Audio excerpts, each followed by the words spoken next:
Hello and welcome back to another Dare to Game video. Today we're playing Kingdom Come Deliverance 2. We're doing another standardized armor guide, and since I previously did a video about Peter of Sukhotleski's armor, it would feel wrong if I did not do Sir Jezhek of Holohlavy's armor as well.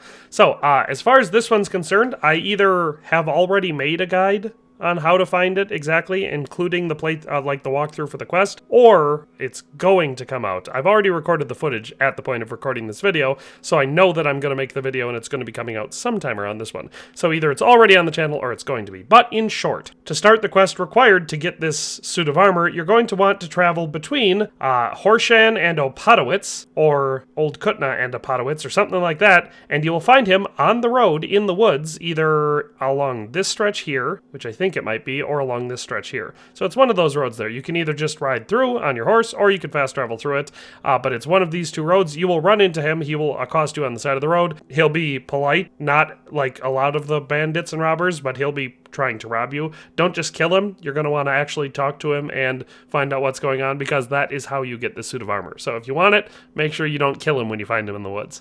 But with all that being said, like I said, I will do a detailed guide, or already have done a detailed guide, and you can check that out if you want to find it. For now, we're going to be looking at the stats of the suit of armor, and I'm going to be doing it in the standardized armor guide format that we've been doing for a while now, where I use the same base layer, or at least in this case, because there will be different color variants, the same stats for the base layer, and then we're going to add everything on top, and we'll be comparing it, or I'll be giving you stats so that you can compare it to all of the other suits of armor that I have covered and will cover in this series. So let's just start it off with the base layer, and you can see the base layer right before you here. So Henry is looking rather yellow.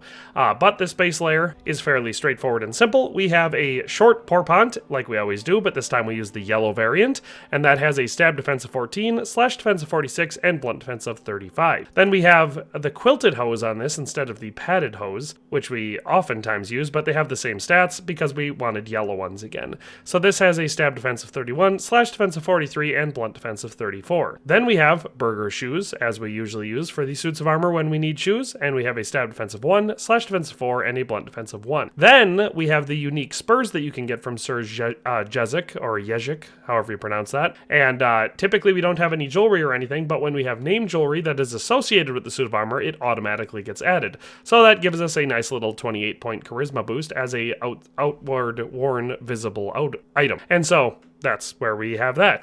Then the last two parts of our main base layer are the Noble's Belt and the Noble's Pouch. As I say in all these videos, they don't affect the stats much. They just are the best in class item for each slot, and they each weigh 1 pound, and they each are worth 220 Groschen. So that's the only way that they affect the suit of armor. But that is our base layer. And now, since people seem to like it, I will show you what this looks like in the real world in the photo mode. So there's the front, there's the side, and there's the back. So that's our base layer. Let's add the second layer on and see what it looks like. So our second layer is, as always, made up of the same 3 items: the mail hood with a coat of arms, which has a stab defense of 28, slash defense of 77, and blunt defense of 59. The hauberk long, which has a stab defense of 33, slash defense of 68, and blunt defense of 55, and the mail collar with badge, which has a stab defense of 27, slash defense of 68, and blunt defense of 55. So that is our second layer, which, shows very little variation. All it does is bring our charisma down quite a bit, and our defense up a lot. So that is the second layer. Let's add the third layer, and you can see what makes the suit of armor so special. And there you have it. So we've added on all of our plate armor on top, and unlike Peter of Sukhotleski's, we do have named items for all of these. So this one definitely fits with the standardized armor guide format better than that one did, because they're all named and are therefore clearly the same suit of armor. So the items that make up this suit are Jezhek's Brigandine, which has a stab defense of 117, a slash defense of 84, and a blunt defense of 30. This is the only item in here that doesn't look like anything else out in the game for this suit, because it is the standard Milanese yellow Brigandine, but we do have Sir Jezhek of Holohlavy's coat of arms there on his chest, which is a bird with a ring in its mouth, which is cool and very unique. Then we have Jezhek's plate pauldrons, which have a stab defense of 123, slash defense of 89, and blunt defense of 32. Jezhek's plate chausses, which have a stab defense of 107,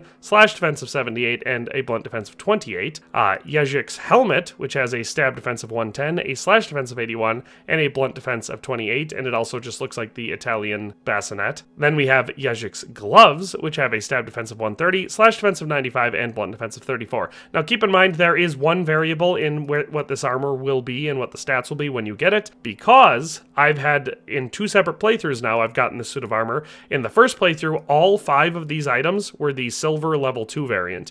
In this playthrough, 3 of them are the gold level 3 variant. So, I don't know if that is determined by what level you are when you do the mission, or if it's random, or whatever the case may be, but you know, that will offer slight variation. So we are definitely measuring the stats with exactly what I have in front of you now at these levels. So, with all that being said, there's also some weapons. Or really just the one weapon, because you can get the Lord of Holohlavy heater shield, which is a pretty cool looking, unique heater shield with Sir Jezhek coat of arms on it. So, that goes with it. The sword is not associated with this suit of armor in any way.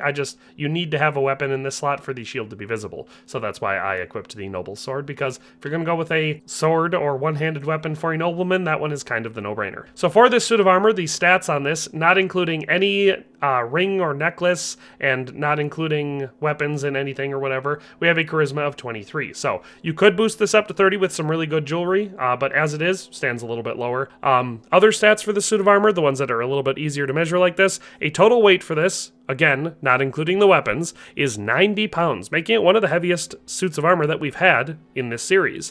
Then we have a total value of 27,928.3 Groschen, again, not counting the weapons.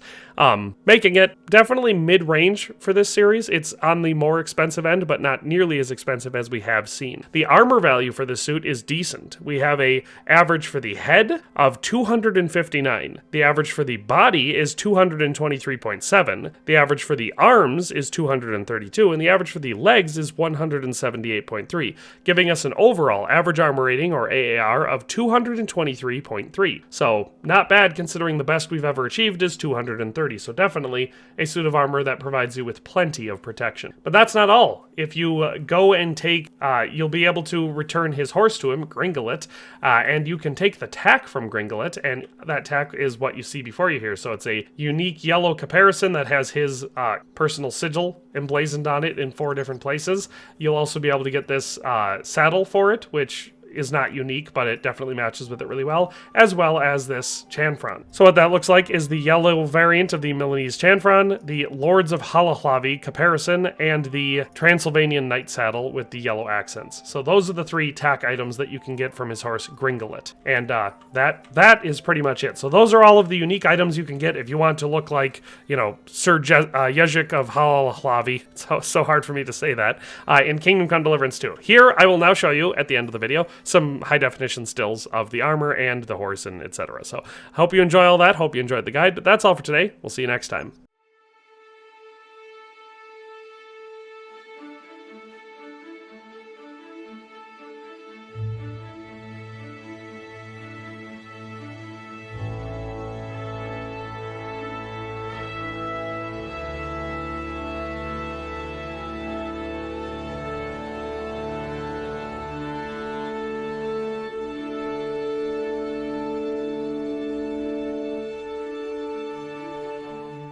Thanks for watching another Dare to Game video. If you liked this video, please leave a like and a comment. If you haven't already, be sure to subscribe to the channel.